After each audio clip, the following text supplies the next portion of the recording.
Now, I already know what y'all gonna say. Y'all gonna look at me crazy as hell for this. But I have Kesean Bowman as my number 3 wide receiver in the country. Say what you want, argue with your mama, whatever. I think he's right behind Montreal Sales, No Cut Nick. I'm putting Kesean right there. Bro is an animal. Go watch his tape. We're going to talk about his top 5 here in a second. But dude is a dog. He deserves that respect. They got him as number 6 on 247. He is a 5-star prospect, but he's a number 3 receiver. Dude is a dog. So, with that being said, let's go ahead and get into Kesean Bowman's top 5. Ohio State, Alabama, my Miami Hurricanes, the Tennessee Volunteers, go Vols, and the Vanderbilt Commodores. Now, I'm going to be real. Them first 4 schools, Kesean cooked. Now, I know Vandy's a team that's rising in the ranks. They're getting better and better. They're starting to have a team around. It makes a lot of sense. I know they got the 5-star, Jared Curtis in there. Hey, it seems appetizing. It seems just right.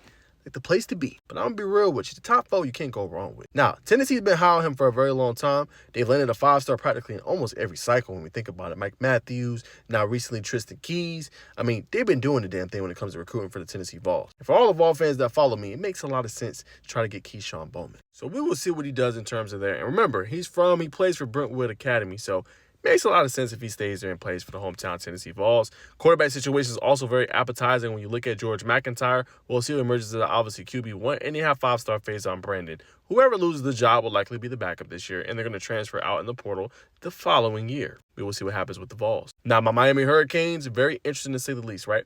The bad thing there is we're going to have to get another quarterback in just a few short seasons, right? Or actually next year, to be honest. Because Darian Mentor is already making that calculated move. Like, okay, Miami, think Cam Ward, Incarnate Ward comes over to Miami. He's the number 1 overall pick. Okay, boom, think Carson Beck. He's going to be probably one of the top quarterbacks off the board when it comes to, obviously, the NFL draft, right? So, right, that makes a lot of sense for why Darian Mentor will want to come to the Hurricanes, right? So he's going to be gone after this year. He's probably going to be one of those NFL talents in a very crowded 2027 class. Now, for him, they're going to have to go get another quarterback, right? Does Mario Cristobal go again and get another guy out of the portal? Or does he build from within with Luke Nickel being there? Obviously, them landing that really high-end 4-star quarterback.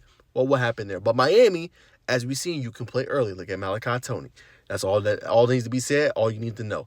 That's enough to know, hey, if you're talented, you're good, you will hit the field early. Alabama's a very interesting place, to say the least, right?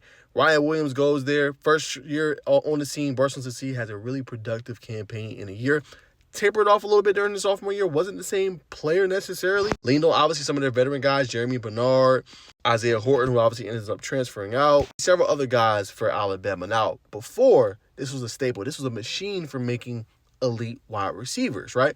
Julio Jones, right? We think about Devontae Smith, Henry Ruggs, obviously, unfortunate situation with everything that happened before with the car accident. Jerry Jeudy, Jalen Waddle. You can go on and on about Alabama receivers. But recently, I don't know. It's interesting in the Kalen DeBoer era. It doesn't seem like it's the same to me. Now, Ohio State makes the most sense outside of Tennessee because they've just consistently produced at the wide receiver spot. I think they've had a first-round draft pick at wide receiver every year for the last 4 to 5 years. Jack Smith and Jigba.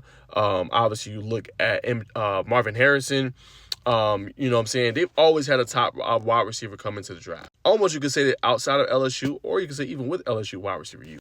Next year, they're going to probably have Jeremiah Smith as a top pick that's going to go. You look at what Jack Smith and Jigba has done in a few short seasons in the league, he's already considered one of the top receivers in the game. And if you do go to Ohio State, if you are Kesean Bowman, you get the chance to play with Chris Henry Jr., who would just be a sophomore. So then you get another threat on the opposite side of you where you can eat kind of like Carnell Tate, obviously, and Jeremiah Smith used to eat. So very intriguing, very interesting to say the least if you Kesean Bowman. A plethora of options and really good, obviously, programs to say the least. So where would he ultimately choose? I don't necessarily know, but you can't go wrong with either of these choices. Like I said, to me, Vandy's kind of an iffy. Bama the last few years hasn't been necessarily the same at producing wide receiver. Again, we'll see what happens with Ryan Williams this year. But any of those 3, I feel like Tennessee, Miami, Ohio State, you really can't go wrong. But who will land the superstar prospect? My number 3 wide receiver outside of No Cut Nick and obviously Montreal Sales. Who will land this superstar receiver? Somebody's getting a dog. Somebody's getting a day 1 contributor. Comment down below. Is it Vol Nation? Is it Go Canes? Is it the U? Or is it Buckeye?